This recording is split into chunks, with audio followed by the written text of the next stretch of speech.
Hey guys, it's Tori with Fox and Hazel, and I am super excited to be back with another art journaling process video for you guys. This is actually one I did a while ago before we moved. I actually filmed this in our old house in the summer, and I'm just finally getting around to editing it and sharing it with you guys. So I'm working in a Moleskine notebook here. I think it's a Pockets watercolor one. It's not the Art Plus ones. And so, yeah, I mean, you have to bear with me, guys, because it's been, oh gosh, I probably did this one almost 3 months ago. So if I don't know what's going on, then bear with me. I mean, I never really feel like I know what's going on when I record for some reason. So what's new? Not a whole lot. Anyways, so all I did here was I just took some different shades of acrylic paint. I believe what I used was this it's light aqua green, quinacridone magenta, phthalo blue, and then light or medium cadmium yellow. Sorry, and white gesso. And I'm just trying to sort of color block, I guess. Like I had this idea, I think at the time, for a nice bright background, like verging on neon, but not quite neon. I use a lot more neon elements throughout, but I wanted a really bright background to put down some darker elements on top of it. So as you can see, I don't really care if the colors are mixing. I'm just sort of making sure the whole page is covered. And I'm kind of mashing all the colors together. Story of my life. So, which is kind of fun though, because it's kind of a fun way to see what new colors come up. I've gotten a lot better at sort of letting go of an idea or a plan to some degree. When I first started art journaling, I was really focused on like the end result, like what this page was going to look like that I had jumped up in my head, or I thought it should look like compared to other people's stuff. And I find that the more that I've done art journaling, that I'm really okay with letting go of the idea if it turns out ugly. If it looks like garbage, then it looks like garbage. Like, it's just paper, right? And so like these pages always look horrendous when you first start them. You look at this and you're like, oh my gosh, what have I done? This is a nightmare. Like, it just looks like someone just took their paint palette and threw it up all over the page. But sometimes it's working through that initial fear that you've already messed up before you've gotten any further.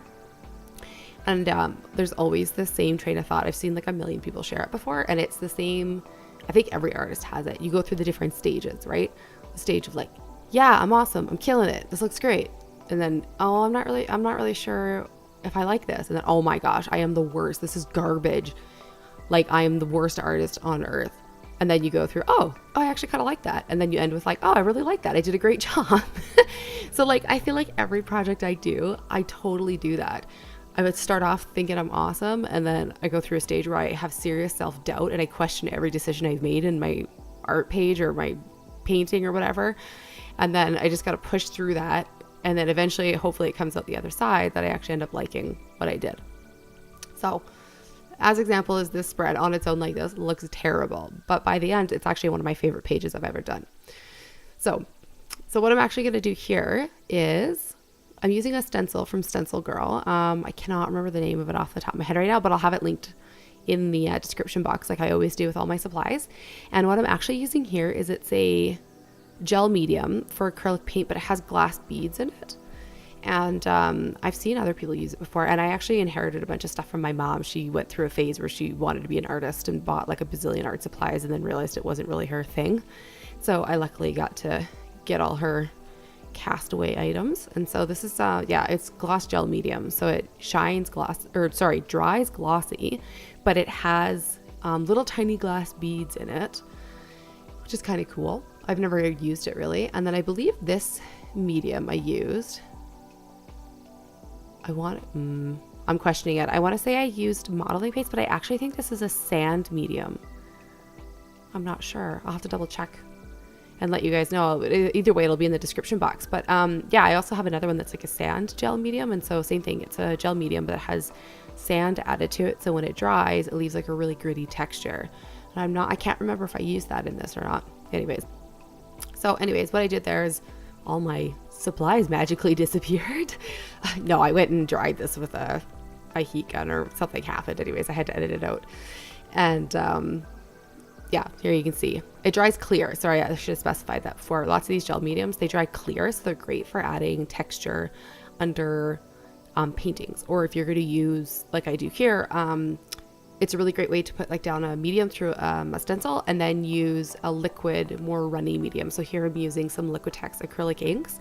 This is actually their muted collection, that exclusive one that came out that everybody wanted to get their hands on last year. And so yeah, so you can see it runs through all the cracks and crevices and like creates a lot of texture, and I really like that. And I actually forgotten I'd done this, like I'd done stuff like this in the summer. It's been so crazy with the move and everything, so I think I might have to try this again in some future journal spreads. I totally forgot about all my gel mediums that are hiding in my shelf. Fancy that. You learn something new from yourself apparently when you watch 3-month-old art journaling process videos. So yeah, so this is the Liquitex ink. So what it is it's really it's an ink, but it's acrylic ink, so when it does dry it'll be permanent, so then I can go back over with other fun stuff. I'm doing the same process here, and this is the quinacridone magenta, which I'm obsessed with. I love it. It's like my favorite ink. I need to use more inks. Like I have lots of really watery supplies, but I never think to use them lately. Man, it's always good. If you ever need inspiration, go back through old projects. I always find that when I go back and look through old stuff that I'm like, oh yeah, I forgot I did that one thing in that one page and I really liked it. You know, sometimes you get so focused on moving forward that you kind of forget stuff as you keep working through and progressing and stuff. So apparently I'm just getting all kinds of inspiration while I'm doing the voiceover for this. So I'll have to write it down so I remember. So here I am using one of my absolute favorite stencils from Stencil Girl by Roxanne Coble. This is her wool stencil. I've used it in like several projects now. I'm sure you've seen it on my channel. I'm obsessed. I love it. And so what I'm actually using here is a black modeling paste. And this is from Deco Arts.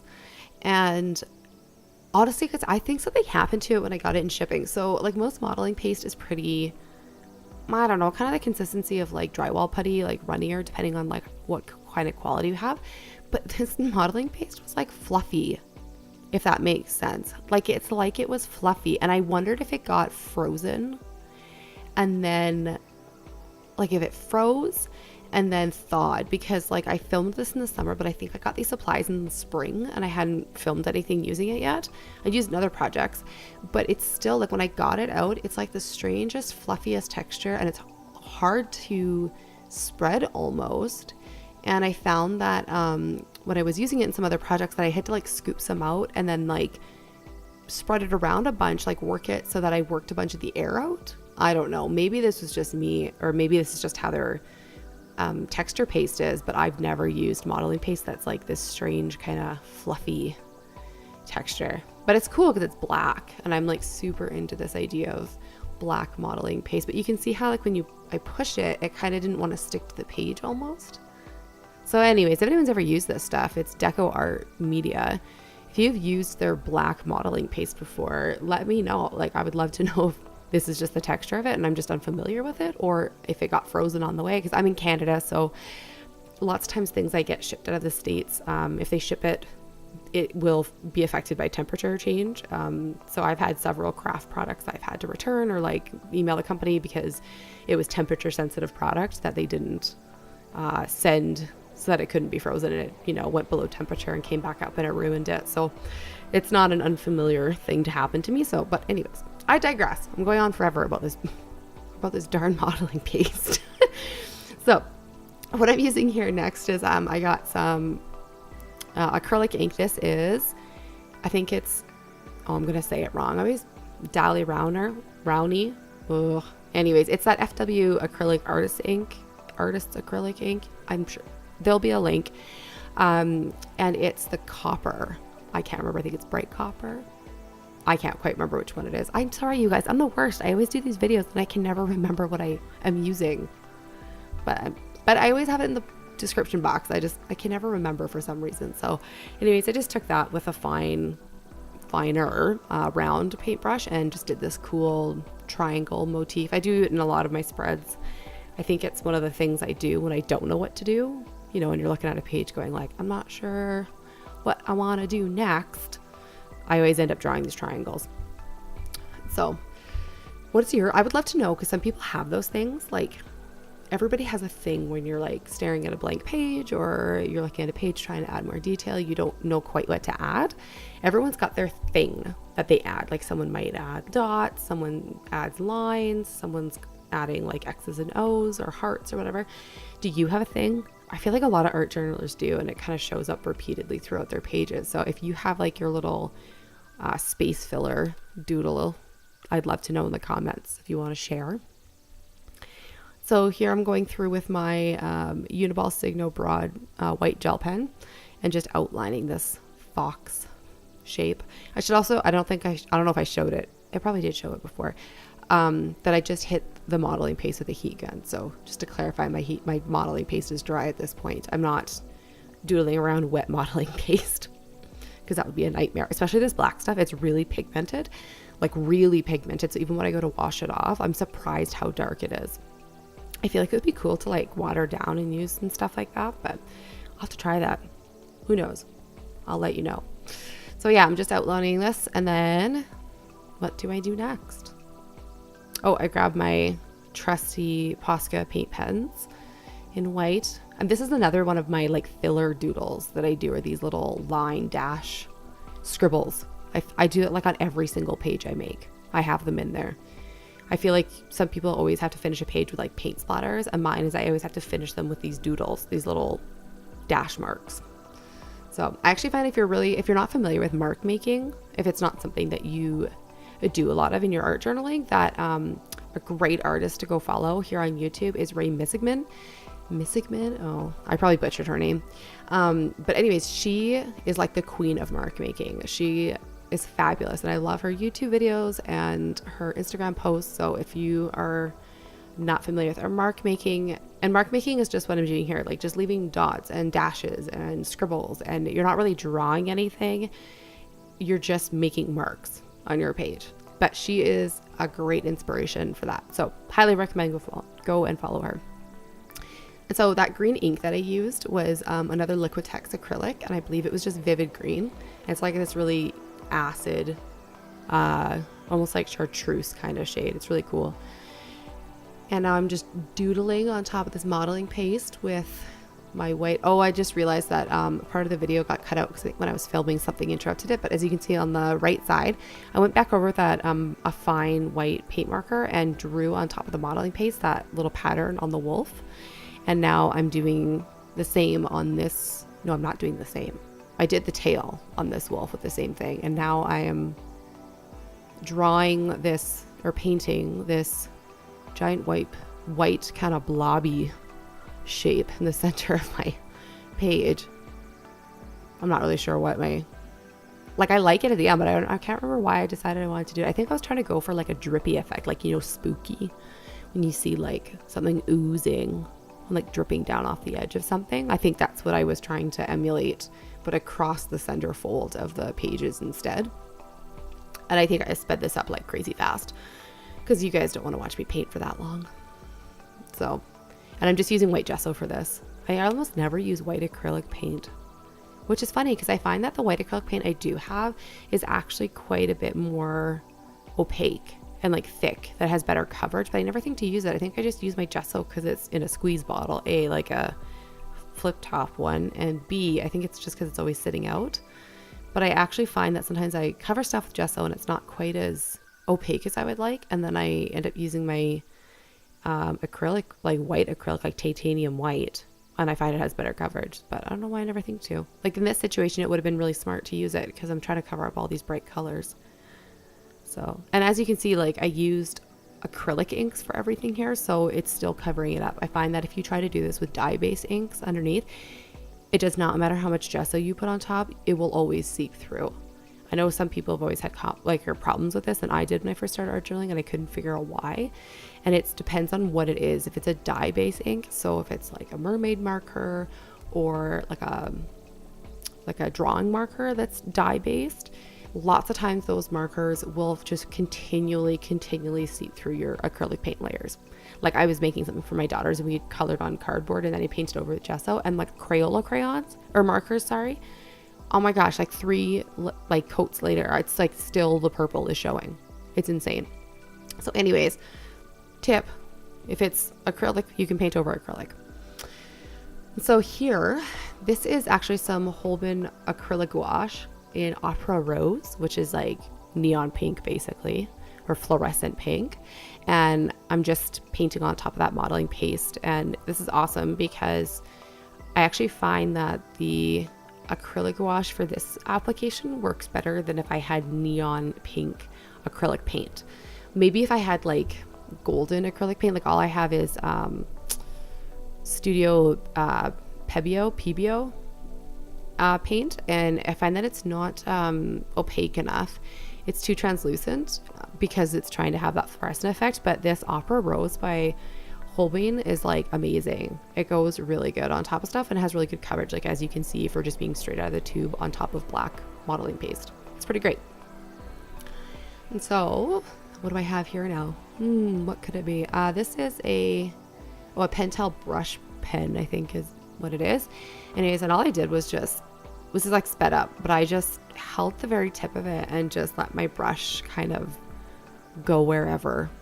I got this kind of cool, intuitive sort of scribble across the page. I was kind of going for like, because these wools were black, and I felt like even though it was like really neon, it kind of had a little bit of like a spooky feel to it, which I kind of liked. And so I felt like the weird black scribble that's like really not intentional, like if you try to like forcefully scribble, but this was sort of more like I let the brush fall where it may. I think it kind of added to that sort of chaotic look.